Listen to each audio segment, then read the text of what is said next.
다 함께 일어나셔서 찬송 21장을 부르시면서 주일 사부 예배를 드리겠습니다.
할렐루야. 우리를 너무나도 사랑하시는 주님의 크신 사랑과 은혜 앞에 찬양으로 나아가겠습니다.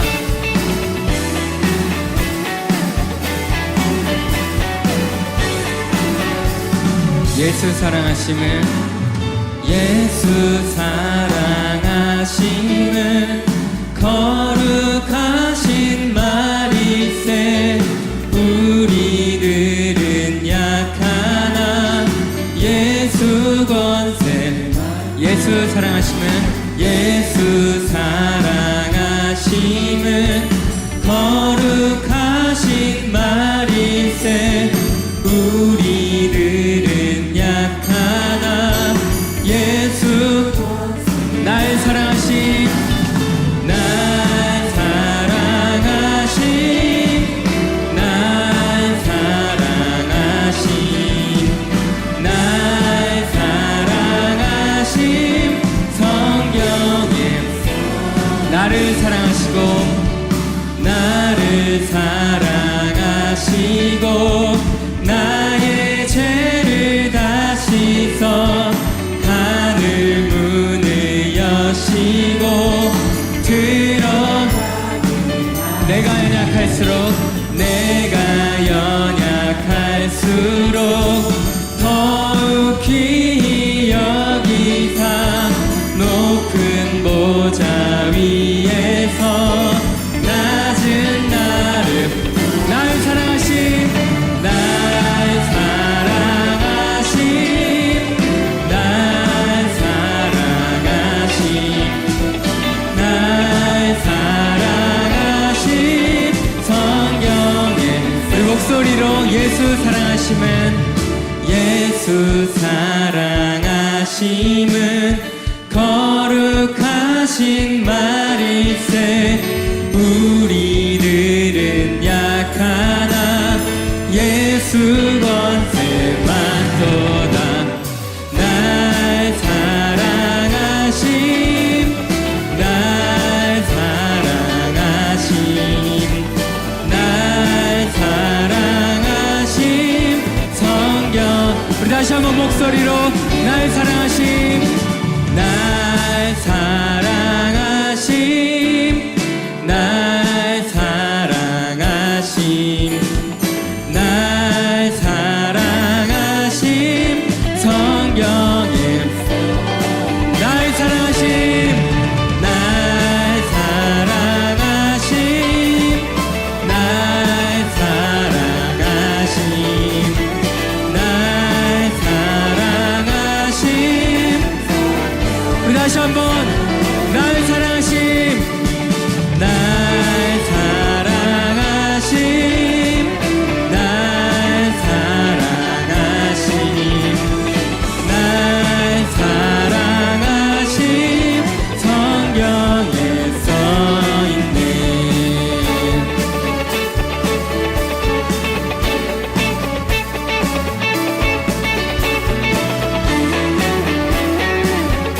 주님께서는 언제나 우리를 너무나도 사랑하시고 그 사랑이 언제나 우리와 함께하는 줄 믿습니다.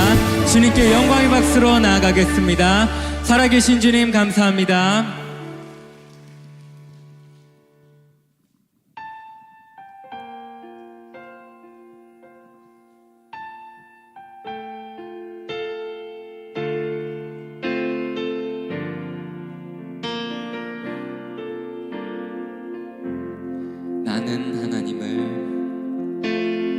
나는 하나님을 예배하는 예배자입니다. 내가 서 있는 곳 어디서나 하나님을 예배합니다. 내 영혼 거룩한 은혜를 향하여 내 마음 완전한 하나님 향하여 이곳에서 바로 이 시간 하나님을 예배합니다. 나는 하나님을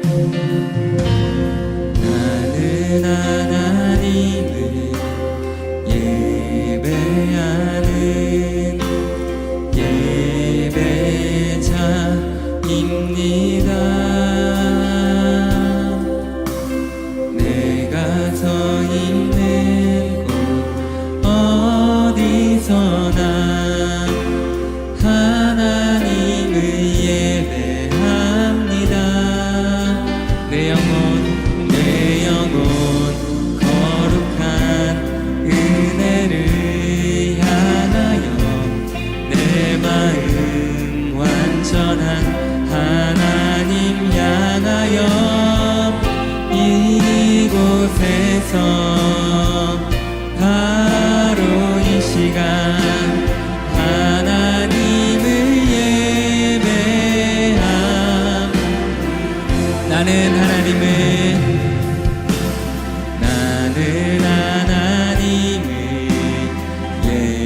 예배하는 예배자입니다. 내가 서 있는 곳 어디서나 오직 하나님만을 예배합니다. 내 영혼 거룩한 은혜를 향하여 내 마음 완전한 하나님 향하여 이곳에서 바로 이 시간 하나님을 예배. 내 영혼 거룩한 은혜를 향하여 내 마음 완전한 하나님 향하여 이곳에서 바로 이 시간 하나님을 예배. 우리 다시 한번 내 영혼 거룩한 내 영혼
이 시간 함께 오늘들의 예배를 위해서 간절히 기도하며 나아가겠습니다.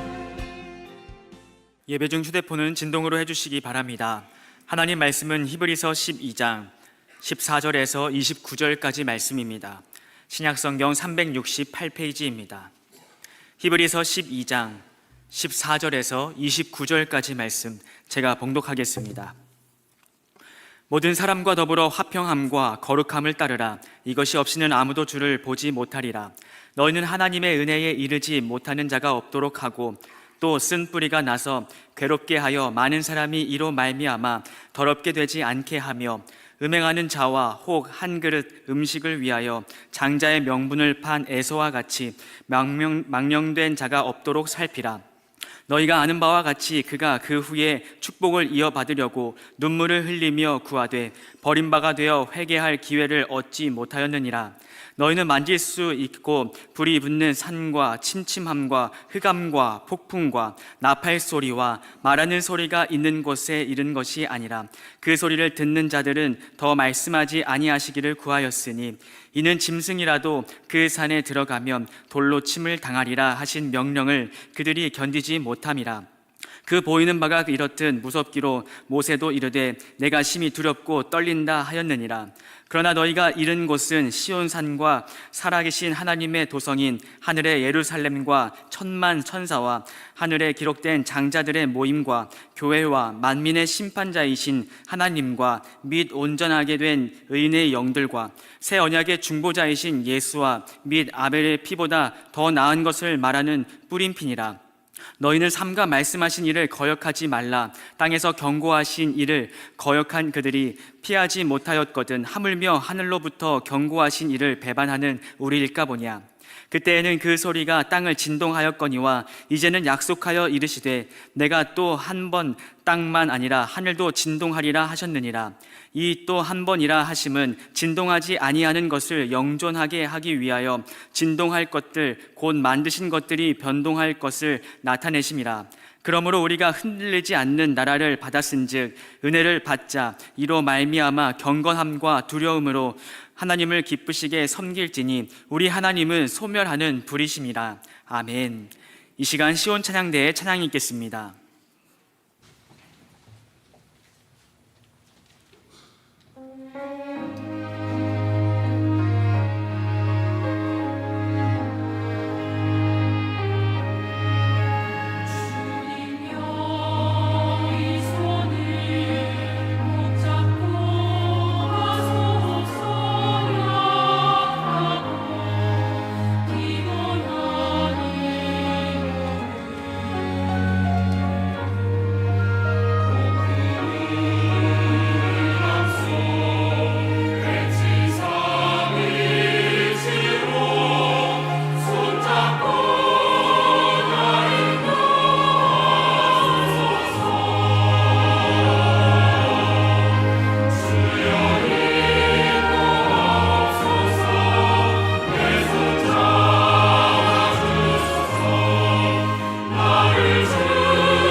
오늘은 히브리서 22번째 말씀으로 쓴 뿌리가 뿌리를 내리지 못하게 하라, 쓴 뿌리가 뿌리를 내리지 못하게 하라 하는 제목으로 함께 은혜를 나누도록 하겠습니다. 오늘 본문 15절에 보면 쓴 뿌리라는 표현이 나옵니다. 너희는 하나님의 은혜에 이르지 못하는 자가 없도록, 우리가 하나님의 은혜를 받아야 되는데 은혜를 가로막는 장애물들이 자꾸 생깁니다. 그게 있으면 안 된다. 또 쓴뿌리가 나서 괴롭게 하여 많은 사람이 이로 말미암아 더럽게 되지 않도록 해라 하는 말씀이 있습니다.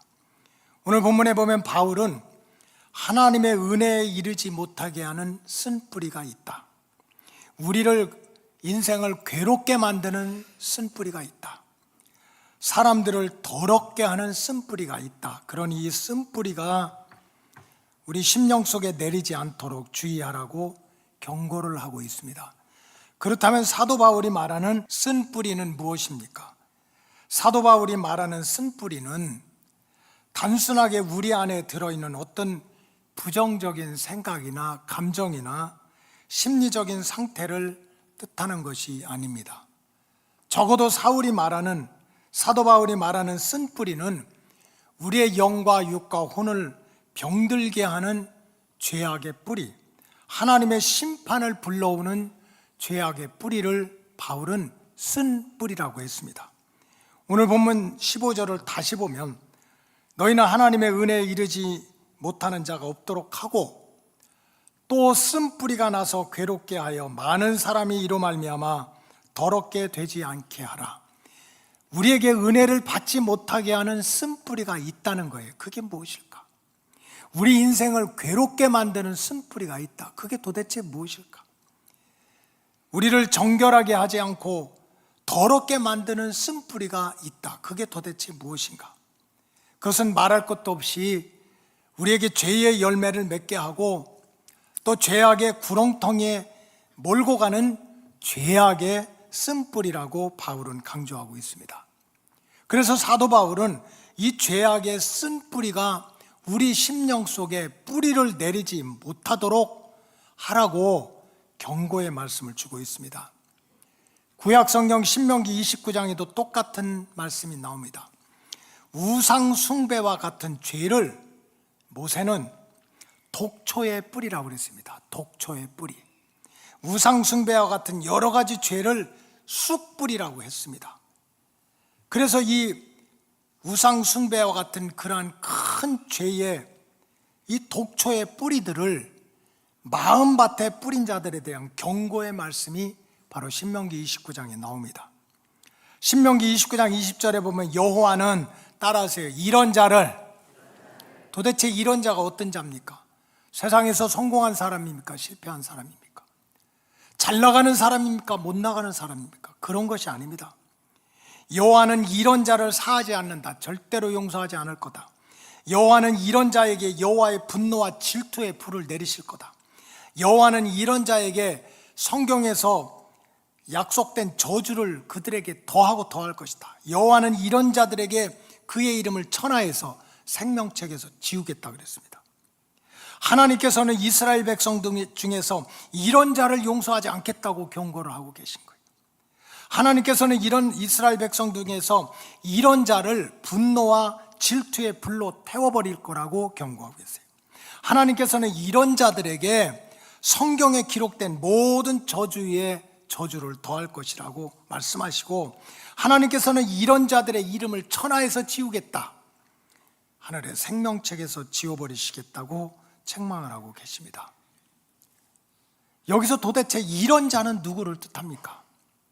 신명기 29장 18절에 보면 이런 자들은 우상 숭배와 같은 이 죄악의 뿌리를, 즉 독초의 뿌리를 심어놓으면 결국 독의 열매를 맺어서 죽게 되는 거 아닙니까? 쑥과 같이 쓴 뿌리를 심어놓으면 쑥과 같이 쓴 열매가 맺어져서 인생이 고달프고 쓰라리게 될 거 아닙니까? 그래서 신명기 29장 18절에 보면 우상 숭배와 같은 죄악의 뿌리, 즉 독초의 뿌리를 쑥의 뿌리를 마음밭에 심은 사람들을 이런 자라고 규정을 하고 있어요.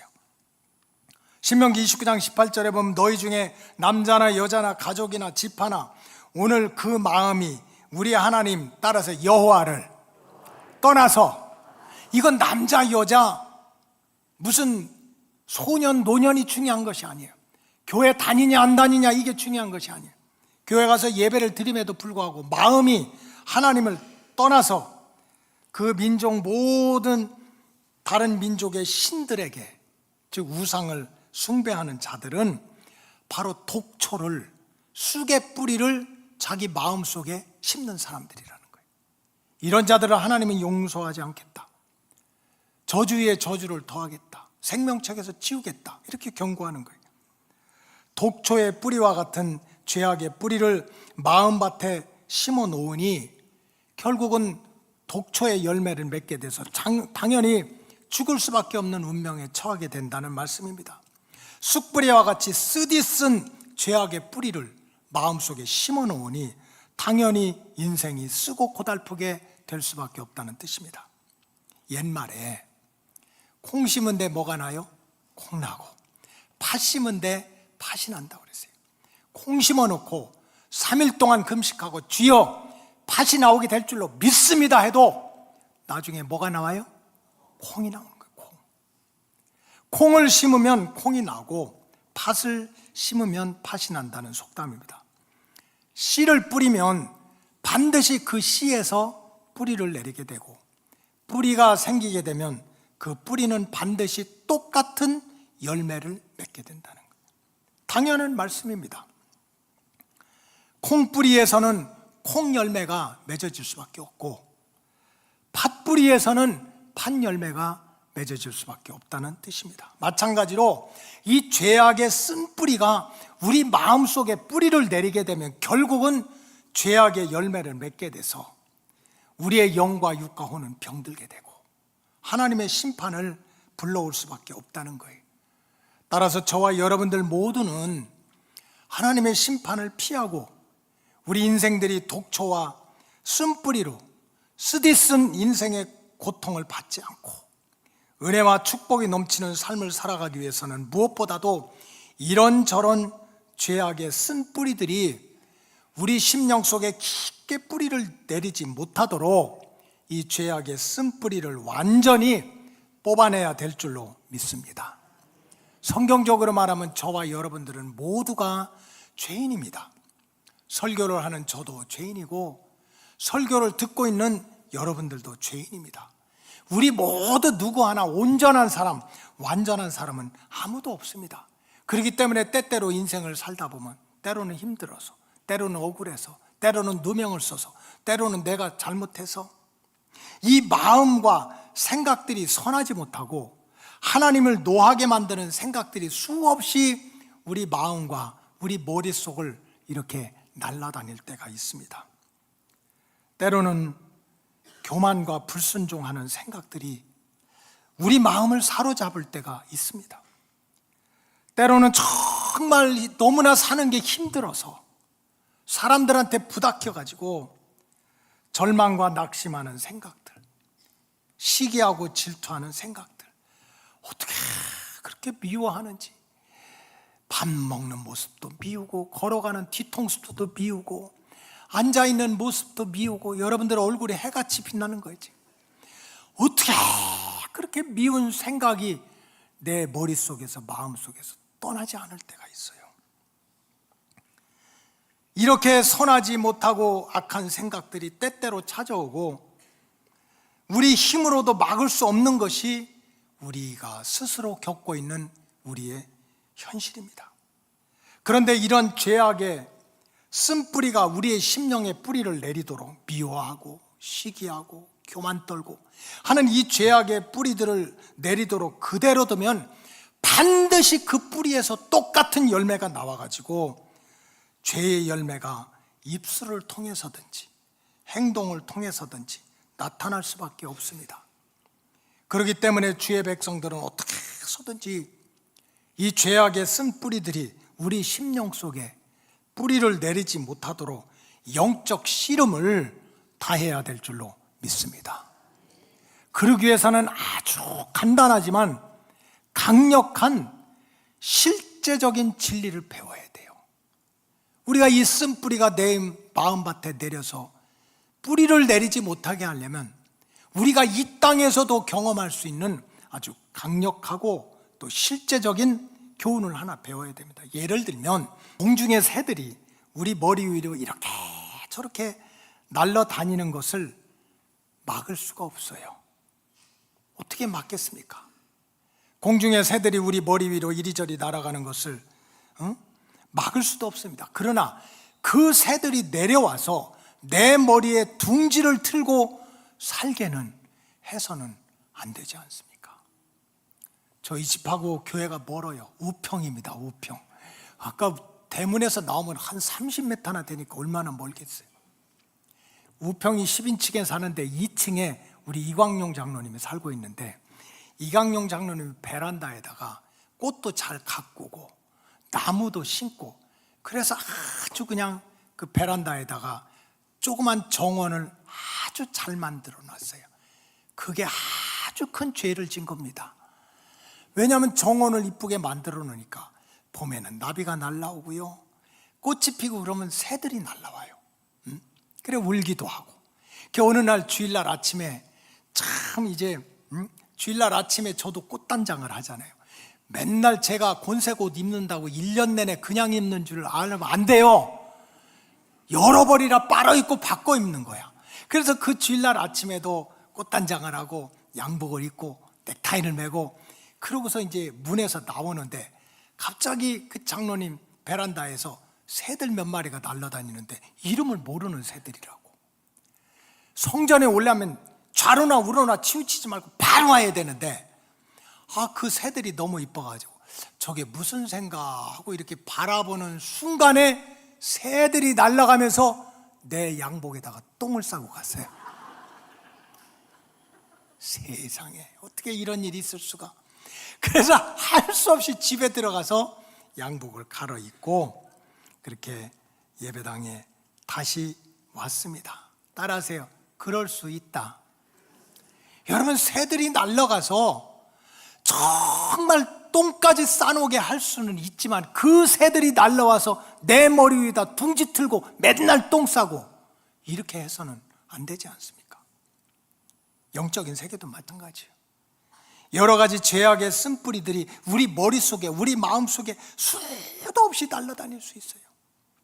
시기하는 생각, 질투하는 생각, 미워하는 생각, 분노하는 생각, 교만 떠는 생각.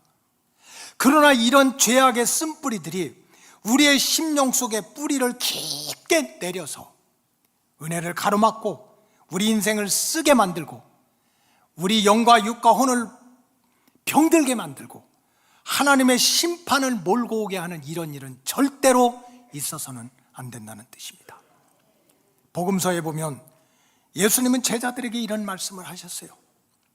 마태복음 12장 34절에 보면 사람은 자기 마음속에 있는 것을 입으로 말한다고 그랬어요. 말해놓고 미안해, 내가 실수했나 봐. 새빨간 거짓말입니다. 내가 말한 것은 어디서 나온다는 거예요? 마음속에 심겨져 있는 것이 나온다고 그랬어요. 누가복음 6장 45절에 보면 사람이 마음에 선한 것을 자꾸 쌓아두면 결국 선한 일을 하게 되고 악한 생각을 잔뜩 심어주면 자기도 모르게 말로 행동으로 악한 행동이 나온다는 거예요. 그래 마태복음 15장 18절과 19절에 보면 결국 눈에 보이는 모든 말과 언행 심사들은 결국 마음속에 있는 것들이 밖으로 나온 결과라는 뜻입니다.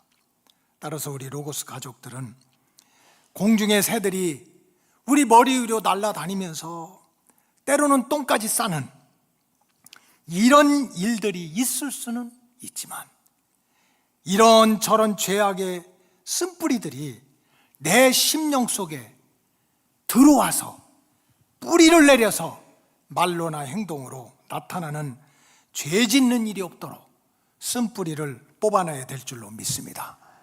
그렇지 않으면 오늘 본문에 나온 대로 내가 은혜 받는 길이 막히는 거예요. 박수치고 소리 지르고 난리를 쳐도 내 마음속에 쓴뿌리가 깊게, 죄악의 쓴뿌리가 뿌리를 받고 있으면 은혜를 못 받아요. 영육간의 참 기쁨을 누리지 못하고 인생이 괴롭고 쓰디쓴 인생길로 떨어지고 말고 영육간의 거룩한 삶을 살지 못해서 하나님 앞에 마음껏 사랑받고 축복받을 수 있는 권세를 잃어버리게 된 거예요. 더 무서운 거는 내 마음속에 쓴뿌리가 깊게, 죄악의 쓴뿌리가 내리고 있으면 회개해도 회개의 은총을 누리지 못한다는 거예요. 히브리서 12장 17절에 보면 너희가 아는 바와 같이 그가 누구냐면 에서입니다. 에서.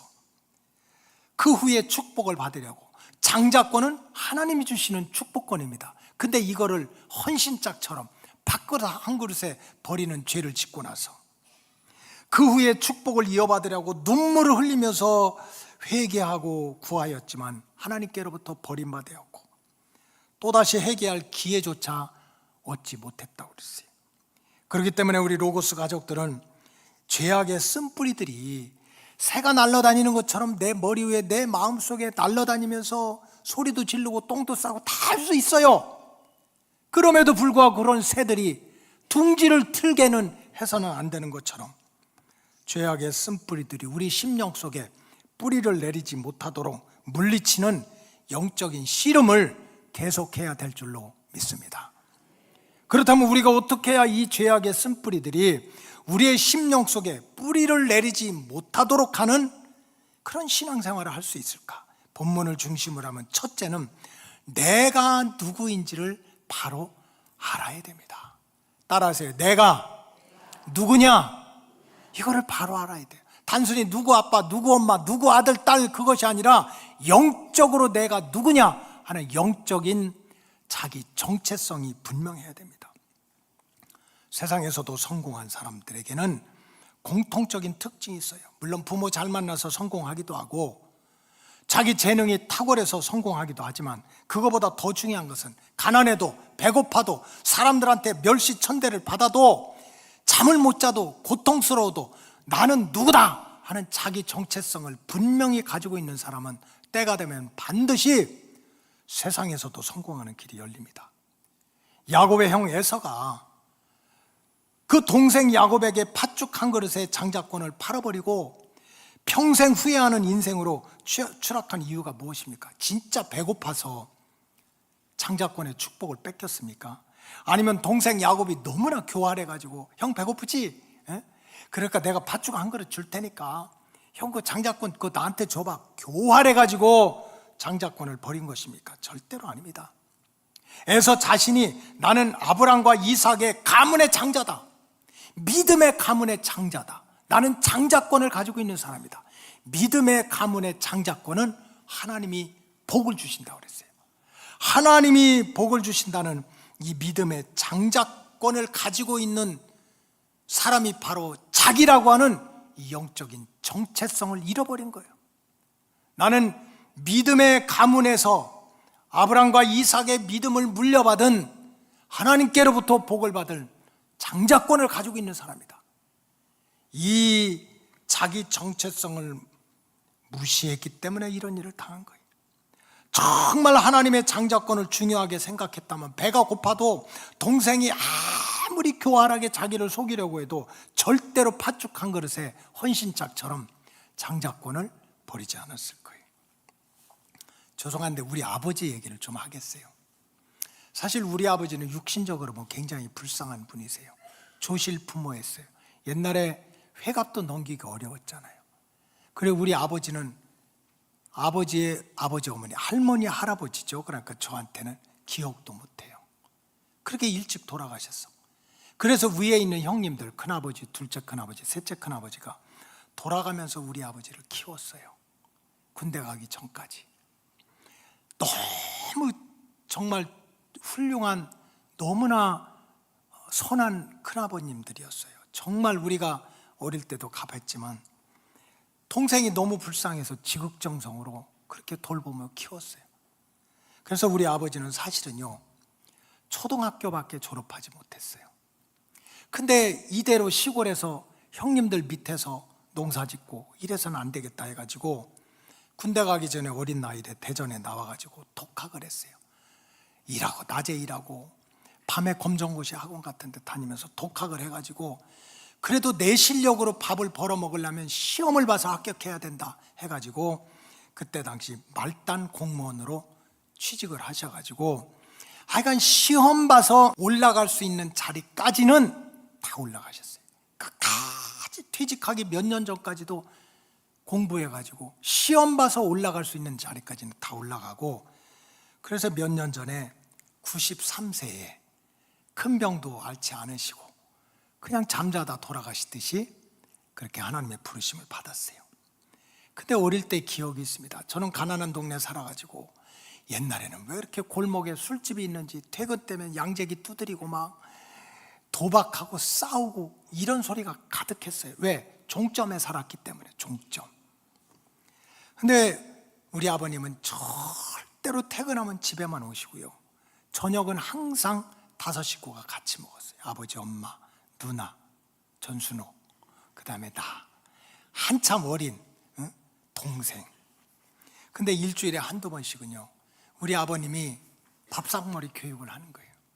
우리 누나, 큰아들, 동생 놓고 우리 집안은 박사 집안이 돼야 된다.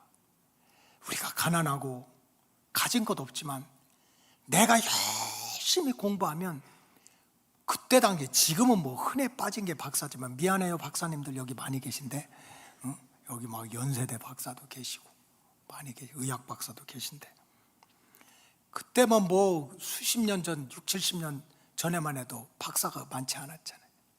가난해도 배고파도 어려워도 내가 열심히 공부하면 박사가 될 수 있다. 그럼 성공할 수 있다. 그래서 아버지는 일주일에 한두 번씩은요, 이 너의 삼남매 집에는 누가 되든지 꼭 박사 한 사람은 나와야 된다는 거예요. 그러면 그 말 하고 나면 반드시 부부싸움을 합니다. 우리 엄마하고 우리 아버지가 얼마나 사이가 좋은지요, 우리가 봐도 꼴보기 싫을 만큼 서로 아주 아껴줘요. 아이고, 아주 지들끼리 난리도 아니에요. 얼마나. 그런데 항상 부부싸움은 아버지가 박사 얘기한다면 싸워요. 당신은 애들 앞에서 믿음의 박사가 돼야 하나님이 축복을 해주시지 맨날 세상 박사만 되게 한다고. 애들 앞에서 그런 소리 하면 어떻게 되냐고. 믿음의 박사가 되라고 해야지. 그럼 알았다고 하고, 그 다음 주에 또 너희들은 반드시 집안에서 박사가 있는 집안이 돼야 된다. 초등학교 때부터 계속 듣고 자랐어요. 자랑한다고 생각하지 마세요. 결과는 어떻게 됐습니까? 3남매 집안에 다 박사가 있습니다. 우리 집에도 3명이나 있고, 누나 집안에도 1명 반 있고, 또 막내 집안에도 박사가 있고, 다 있는 거예요. 어린 때 심어준 대로 말이 씨가 됐어요. 그리고 또 우리 엄마가 심어준 대로, 무슨 소리야, 믿음의 박사가 돼야지. 그래서 믿음의 박사 중에 그렇게 훌륭한 목사님이 나왔대. 나야, 나. 우리 집안에서는 가난해도 힘들어도 반드시 박사가 나와야 돼, 믿음의 박사가 나와야 돼 하는 정체성을 심어주니까, 때가 되니까 열매를 맺은 거예요. 오늘 본문에 보면 사도 바울은 히브리서를 읽는 사람들한테 무슨 얘기를 합니까? 우리가 누구인지를 바로 알고 신앙생활을 해야 된다는 거예요. 22절에 보면 우리는 그저 심판받을 망할 세상에서 인생 끝나는 것이 아니라 하나님이 주신 새하늘과 새 땅에 들어갈 천국 백성들이다. 그리고 23절에 보면 우리는 장자들의 모임에 참여할 자들이다. 뭡니까? 이 땅에서부터 하나님의 축복을 받을 사람들이라는 거예요. 여러분들이 다 장자권, 하나님의 축복을 받을 사람들이라는 거예요. 26절에 보면 온 땅이 진동할 때, 하늘도 진동하고 땅이 진동하고 3차 대전이 일어나고 지구의 종말이 일어난 때도 끝까지 하나님이 지켜줄, 하나님이 보호하는 백성들이 바로 너희들이라는 거예요. 세상 사람들이 날 부러워 아니하고 알아주지 않아도 너희들은 천국 백성이고 하나님이 축복할 장자권을 가지고 있는 사람이고, 천지가 진동해도 무너지지 않도록 하나님이 보호하실 하나님의 자녀들이라는 거예요. 여러분, 우리가 어떤 환경 속에서도 이런 영적인 정체성을 분명히 가지고 있다면 죄악의 쓴뿌리들이 우리 안에 들어올 수도 없어요. 하나님이 나를 이런 존재로 만들어 주셨는데 어떻게 하나님이 싫어하는 죄악의 쓴뿌리들이 뿌리를 내릴 수 있습니까? 잠깐 왔다 도망가고 잠깐 왔다 뿌리는 뽑혀도 내릴 수가 없는 거예요. 잠시 뿌리를 내렸더라도 금방 뽑혀나가는 역사가 나타나게 될 줄로 믿습니다.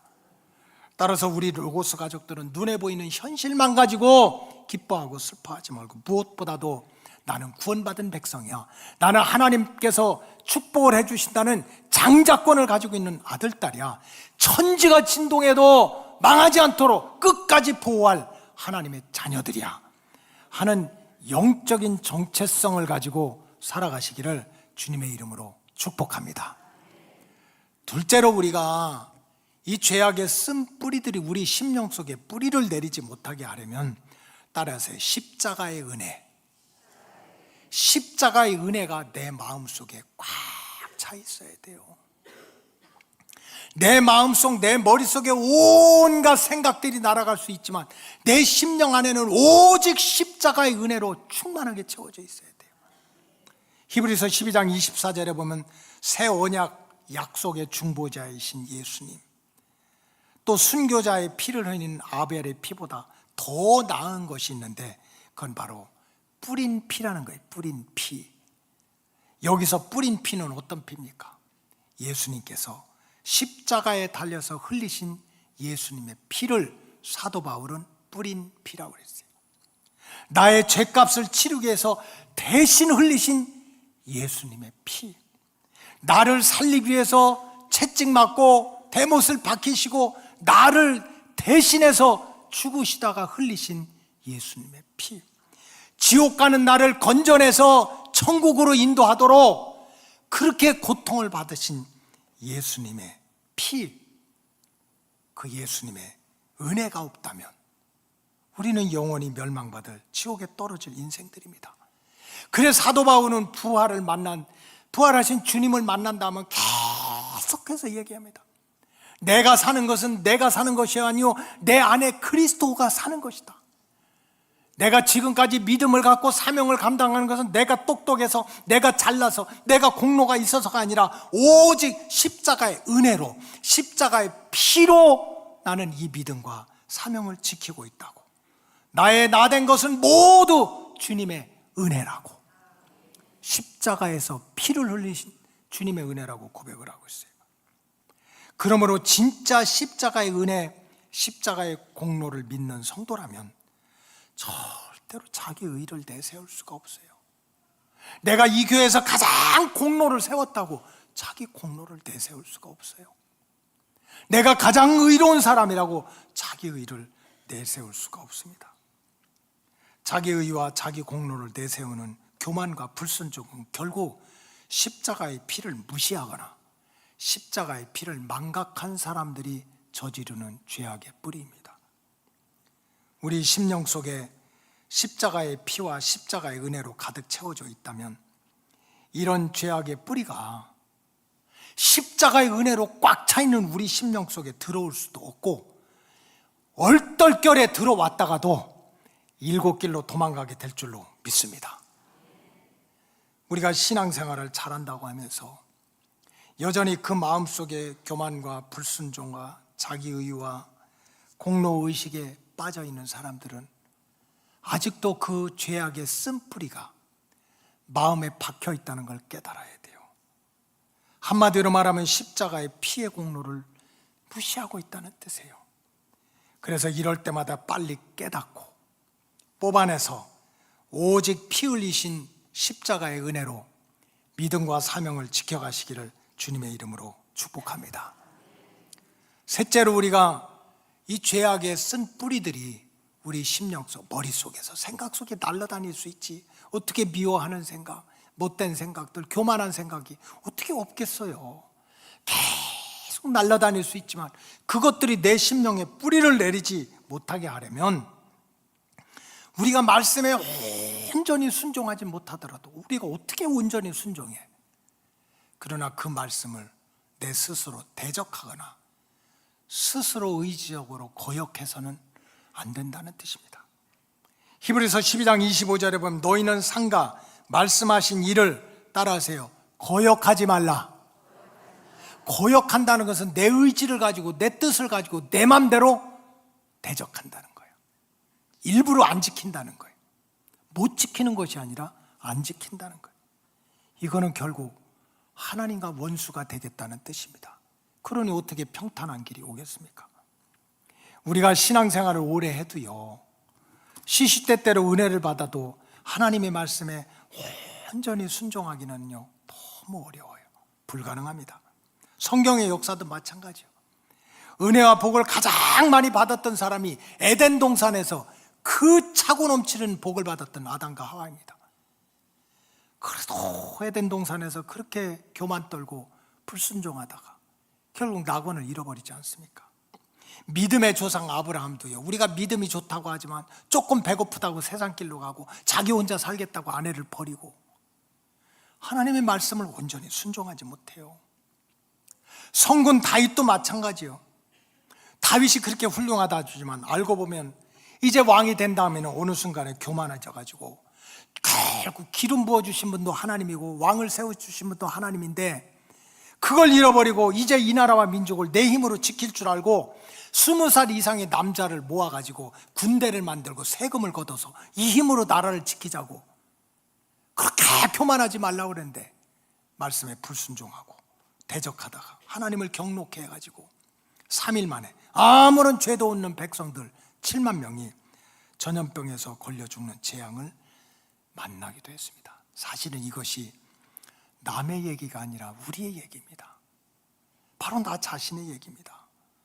내가 하나님을 믿는다고 하면서도 나도 모르게 온전히 순종하지 못하고 도리어 거역하며 살 때가 얼마나 많이 있습니까? 그럼에도 불구하고 우리가 우리의 심령 속의 죄악의 쓴뿌리가 뿌리를 내리지 못하게 하고 아니면 뿌리를 뽑기 위해서는 우리가 온전히 순종하지는 못하더라도 왜 힘들어서 바빠서 먹고 사는 게 너무 어려워서 때로는 믿음이 부족해서 하나님의 말씀에 온전히 순종하지는 못하더라도 절대로 하나님의 말씀 앞에서 스스로 대적하고 스스로 거역해서 자기를 끝까지 내세우는 일은 절대로 해서는 안 된다는 거예요. 그는 하나님을 내가 적으로 삼는 것이니까. 그렇게 되면 쓴뿌리가 점점 더 우리 심령 속에 깊게 뿌리를 내려서 결국 그 쓴뿌리가 쓴 열매를 맺게 되고 우리 인생이 쓰디쓴 고통의 자리로 떨어지게 되고 망해도 영원히 망하는 길로 추락할 수밖에 없다는 거예요. 따라서 우리 로고스 가족들은 부족해서 믿음이 없어서 살다 보니까 너무 힘들어서 그렇게 주일 성수를 하다도 못할 때 있지. 11조 생활을 그렇게 하라고 해도 그냥 헌금 얘기만 하면 가슴이 벌렁벌렁 할 때도 있지. 그럴 수도 있어요. 전도하라고 얘기하면 그 얘기만 안 했으면 교회 다닐만 하다고 생각할 수 있겠지. 하나님 말씀에 온전히 순종은 못한다 하더라도 대적해서는 안 돼요. 왜 주일 성수하라고 그러냐고, 왜 11조를 내라고 그러냐고, 왜 전도하라고 그러냐고. 우리가 부족해서 불순종하는 일은 있다 하더라도 내 의지적으로 대적하고 거역해서는 안 된다. 바로 이럴 때 진심으로 깨닫고 회개해서 거역하는 죄악의 쓴뿌리를 뽑아낼 때 하나님이 주시는 평강이 다시 찾아오게 될 줄로 믿습니다. 마지막으로 다른 길이 없습니다. 따라하세요. 불을 받아야 된다. 히브리서 12장 29절 마지막 절에 보면 우리 하나님은 소멸하는 불이심이라 그래요. 소멸은 열매와 뿌리와 잎새기와 줄기와 가지까지를 완전히 태운다는 뜻입니다. 눈에 보이는 죄의 열매들, 눈에 보이지 않는 숨어있는 죄의 뿌리들, 쓴뿌리들을 완전하게 불태우실 수 있는 분은 오직 하나님 한 분밖에 없다는 뜻이에요. 세상의 지식으로 쓴뿌리와 쓴뿌리의 열매를 제거할 수 없어요. 신앙의 연조와 직분으로 쓴뿌리를 제거할 수 없어요. 여러분들 생각하기 내가 신앙생활을 오래 하고 집사가 되고 목사가 되고 장로가 되고 직분을 받으면 저절로 내 마음속에 깊이 뿌리를 내린 쓴뿌리가 없어지겠지. 절대로 그렇지 않습니다. 제가 목회해보니까는 다는 아니지만요, 어떤 때는요 신앙생활을 이제 시작한 초신자들이요, 더 순수하게 하는 사람 많아요. 초신자들은 예배 늦으면 안 되는 줄 알고 일찍 오고, 하나님 말씀은 잘 못 알아듣지만 정신 차려 드려야 된다고 눈을 똑바로 뜨고 듣고, 그냥 기도해야 된다니까요. 그냥 말도 안 되는데도 기도하고, 그렇게 순수하게 믿음 생활을 해보려고 하는 거예요. 근데 2, 3년 다니다 보니까 권사님이 설교할 때 꾸벅꾸벅 졸고 있거든. 그래, 졸여도 되는 모양이다 하고 영적인 병에 오르는 거야. 그리고 또 그냥 그렇게 믿음 좋은 그냥 그 오코 리더가 주일도 빠지고 그러니까 그래도 되는가 보다 해가지고 그냥 그렇게 순수했던 믿음이 변질되는 모습을 많이 봐요. 여러분, 신앙의 연조와 직분으로 보이지 않는 죄악의 쓴뿌리가 뽑아지는 것은 아닙니다. 눈에 보이는 죄들과 죄의 열매를 맺게 하는 쓴뿌리들을 온전히 태우실 수 있는 하나님의 불을 받아야 됩니다. 따라서 마지막 때 이 주의 백성들은 무엇보다도 하나님을 만나고, 오늘 본문에 나오는 것처럼 우리가 흔들리지 않는 나라, 천국 백성이니까 은혜를 받자, 은혜를 받자. 이게 28장이야. 흔들릴 때가 와요. 하늘이 움직이고 땅이 움직이고 3차 대전이 나고 세상이 종말이 와도 흔들리지 않도록 붙들어 주시는 분은 하나님이니까 그 하나님한테 은혜를 받자, 이 말입니다. 그 백성들은 무엇보다도 하나님을 만나고 하나님께 은혜를 받아서 하나님께로부터 내려오는 불을 받는 일에 최선을 다해야 돼요. 베드로는 예수님 잡혀가실 때 마당에서 사람들이 펴놓은 그 겹불을 따뜻하게 쬐다가 주님 앞에서 말할 수 없는 피눈물 나는 죄를 졌어요. 예수님 배반하고 부인하고. 여러분, 사람들이 피워놓은 불로 위로를 받으려고 하지 마세요. 사람들이 피워놓은 불, 곁불들, 그게 나를 위로하고 칭찬하는 불이 잠깐은 될 수 있지만 내 죄악의 불이 내 영혼의 문제를 해결해 줄 수는 없어요. 역대하 26장에 보면 유다 왕 우시아가 나옵니다. 성공한 왕이에요. 정치적으로 군사적으로 강력한 왕이 됐습니다. 족장이 2600명이고 군대를 그때 당시에 30만 7500명의 정예군을 키워냈어요. 칼과 창과 투구와 방패와 갑옷과 그러한 기마병까지 다 세웠습니다. 그러니까 이 우시아 왕 마음속에는요, 이제는 내가 내 인생도, 내가 이 나라도 지킬 수 있다는 그런 교만한 생각이 들어가지고 이제는 다 필요 없다, 제사장도 필요 없다. 그래서 제사장도 못 들어오게 하고 자기가 성전에 들어가서 자기가 다 할 수 있다고 생각하고 성전에 들어가서 제단에 불을 피웠습니다. 내가 불을 피우면 바로 내 힘으로 나도 지키고 왕궁도 지키고 백성도 지킬 수 있다고, 내가 만든 이 불이 나를 지켜줄 수 있다고 생각했어요. 결과는 어떻게 됐습니까? 역대하 26장 21절을 보니까 우시아 왕이 죽는 날까지 나병 환자가 됐고, 죽을 때까지 나병 걸려서 고생을 했고, 나병 환자가 되면 여호와의 전에서 끊어졌고 성전을 더 이상 가지 못하고 별궁에서 살아 왕궁에서도 쫓겨났어요. 그의 아들 요담이 왕궁을 관리하며 백성을 다스렸다. 여러분, 세상 사람들이 피워놓은 세상 겹불 잠깐은 우리를 위로하고 따뜻하게 할 수 있지만 우리의 영과 육과 혼을 병들게 하고 하나님의 심판을 불러오는 죄악의 뿌리를 태울 수는 없어요. 내가 힘이 있다고 내 힘으로 피워놓는 그 불들이 잠깐 나를 위대하게 만들고 나를 교만하게 만들 수는 있어도 내 영과 육과 혼을 병들게 하는 죄악의 뿌리, 하나님의 심판을 불러오는 그 죄악의 뿌리를 태울 수는 없습니다. 하나님이 주시는 불을 받아야 눈에 보이는, 보이지 않는 죄의 열매들과 뿌리들까지 소멸이 되어서 쓰고 괴롭고 더러운 죄악은 물러가고 하나님이 주시는 평강의 길이 열리게 될 줄로 믿습니다. 따라서 우리 로고스 가족들 모두는 여러분 바쁜 줄 알아요. 얼마나 바빠요. 여러분 힘들지 압니다. 얼마나 힘들어요. 세상 일에 얼마나 분주합니까?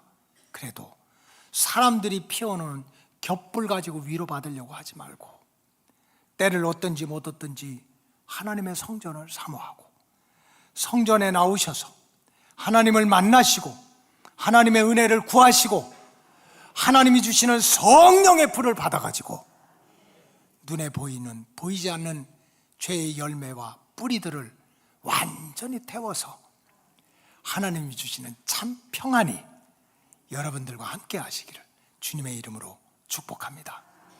기도하겠습니다. 하나님 감사합니다.